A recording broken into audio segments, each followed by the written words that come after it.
Hello. Today we will discuss Kolkata Chromosome by Amitav Ghosh elaborately, and we will also touch upon the theme of silence and immortality. Chapter 1 of Kolkata Chromosome introduces the cyber-human interface. Eva is a supercomputer and she has a mind of her own. Antar, in New York's almost unoccupied apartment, works for the International Water Council and has work at home profile. He provides details to Eva during routine inventory. Eva carefully gathers and processes information, giving Antar a lot of time to move backward and forward in time. Antar is waiting for Tara, his acquaintance, to arrive for the dinner. An iCard gets Eva inquisitive and she asks Antar to provide him information. Antar identifies the iCard as belonging to LifeWatch, a data consultancy on epidemic, and asks Eva where the iCard originated. Eva finds out the origin to be Kolkata in India. Eva shows the holographic image of the man to whom the iCard belongs, and Antar remembers having seen the person somewhere. After some memory search, Antar remembers the man to be Murugan. Eva scans through the records and informs Antar that the person was missing since August 1995 and was last seen in Calcutta, India. The opening chapter introduces us to Antar, whose habit of getting lost in his thoughts allows Ghosh to integrate different settings like Egypt, New York, and Calcutta. Chapter 2 takes us to Calcutta of 1995, and we see Murugan, who is heading to the memorial of Dr. Ross, who found the cause of malaria. Because of the outside rain, Murugan rushes to an auditorium for shelter. He hears mysterious voices telling him that the streets of Calcutta has secrets and sustenance can only be found in silence. Murugan meets Urmila and Sonali there. The scene moves to New York, and Antar suspects gap in the findings of Dr. Ross, and it looks that Murugan had gone to Calcutta to discover more on Dr. Ross's discovery. This chapter joins the puzzle, and we find Murugan's meeting with two women and him hearing mysterious voices, and we find that these cannot be coincidental. Chapter 3. Antar remembers his previous meeting with Murugan when he was persuading him not to go to Calcutta, and Murugan telling him that he suspected gaps in the discovery by Dr. Ross. We then shift the scene to Calcutta and Urmila and Sonali talking about Fulboni and Roman. During the talk, we discover that Roman's hand is deformed. We are introduced to Lachman, assistant to Dr. Ross, who pointed to a mosquito on a wall and changed the direction of Dr. Ross's investigations. In chapter 4, we again find Antar and Murugan talking about Lachman and know that his name could have been Lakhan, and he also has a deformed hand without a thumb. This grows interesting as we know Roman also has a left hand without a thumb. We then know that Urmila and Sonali also are discussing about Lakhan.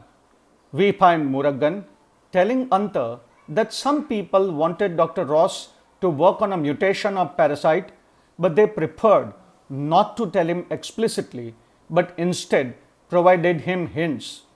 Murugan believes that this group of people is working on the concept of immortality.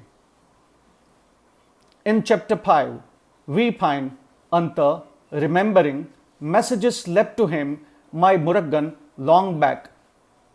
He had received those messages on his answering machine and comes to know that someone named Parley was working on parasite of malaria and thought that he would have met Lakhan.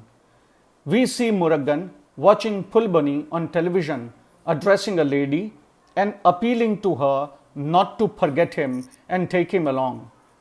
We find Antar being told by Eva that Parley had gone to Cunningham's lab and there he met Mangala, a sweeper woman.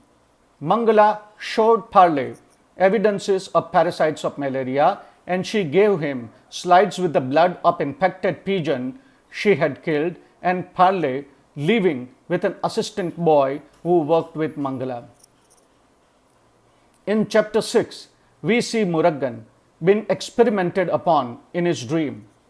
But we are not very sure whether that is a dream, as some evidences suggest that he might have actually been experimented on. We find Sonali entering a mansion in search of Roman, and she finds that some ritual is taking place there and incense stick is burning. She sees a woman performing some ritual on a body and calls it Lakhan, and she also wishes that things would go well for Lakhan this time. In chapter 7, we find Muruggan and Urmila heading to PG hospital. The previous day, Urmila had bought fish wrapped in an old newspaper, and Muruggan believes this newspaper has key report and was sent intentionally to Urmila by someone. In chapter 8, Muruggan is still trying to connect information, and he believes that he is the one chosen to connect the dots by someone. Muruggan draws a figure, and a girl playing outside the workshop is playing with a similar figure, and she informs him that that object is kept for the worship of Mangala Bibi, and she will enter a new body that day. In penultimate chapter, chapter 9, Urmila is seen asking Muruggan about Lakshman or Lakhan, and he tells her that he is the one used by Mangala to push the experiment of Ross in correct direction. Muruggan believes that Mangala is behind some larger goal, and Calcutta chromosome induced malarial parasite to cure syphilis and led to personality change. Muruggan believes Mangala has been living since ages in one form or other. They also discuss about Lakhan and his left hand without a thumb. In the last chapter, we find Muruggan, Urmila and Sonali coming to the apartment of Muruggan owned by Mrs. Eretonian. We start suspecting that Mangala, Mangala Bibi and Mrs. Eretonian are the same. She has left a note informing that she would be catching the train to Renupur. Fulbani also had been given the same note, and they all rush to catch a taxi. We end the novel with a holographic Muruggan asking Anta to put the visual headgear to know more about him. When Anta wears the headgear, he sees Muruggan in auditorium with Urmila and Sonali. Anta also feels Tara and others are telling him that he is not alone.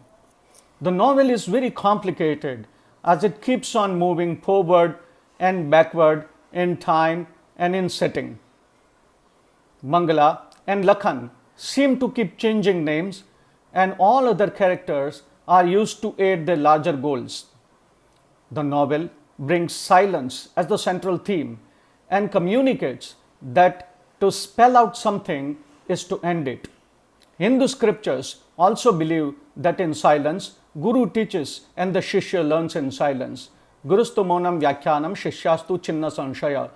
Ghosh selects the theme of reincarnation, and the last one to go through this process is Antar himself. Ghosh seems to hint that subaltern group in India was the mastermind behind Dr. Ross's discovery, and their goal was not Nobel Prize or fame, but they had more knowledge than any Western person. Hindus in India believe in the reincarnation, and they believe in the immortality of soul. Krishna in Bhagavad Gita tells Arjun that there never was a time when he and Arjun and all those kings were not present, and there never would be a time when they all would not be present. As Mangala has been able to transfer personality traits from one body to another, likewise the journey of soul continues.